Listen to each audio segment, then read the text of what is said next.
Hey everyone, and welcome to my channel. Today we're going to be talking about a powerful project management tool called Podio. But before we dive into that, let's ask ourselves a question. Have you ever been in a situation where you're working on a project with a team and things start to get a little chaotic? Maybe you're all using different tools to track progress, or you're getting lost in a sea of emails and Slack messages. It can be frustrating and unproductive, to say the least. That's where Podio comes in. It's a comprehensive project management platform that can help you streamline your workflow, improve communication, and ultimately deliver better results. So, does Podio have an app? Yes, it does. And it's a great one. The Podio app gives you access to all of your projects and tasks on the go. You can create new tasks, update existing ones, and track your progress from anywhere. You can also collaborate with your team members in real time, share files, and stay up to date on the latest activity.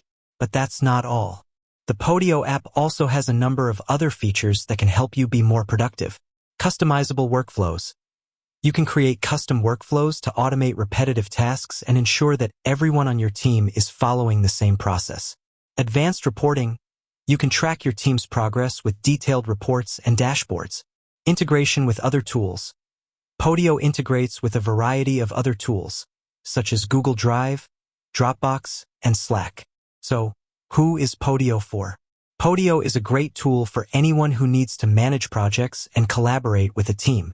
It's particularly well-suited for small businesses, but it can also be used by larger organizations.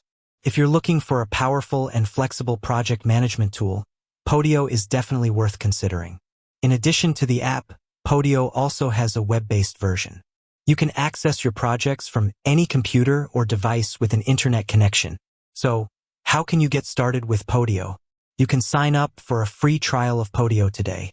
Once you've created an account, you can start creating projects and adding tasks. I hope this video has been helpful. If you have any questions, please leave a comment below. And if you're interested in learning more about Podio, be sure to check out their website. With that said, thanks for watching, and until next time.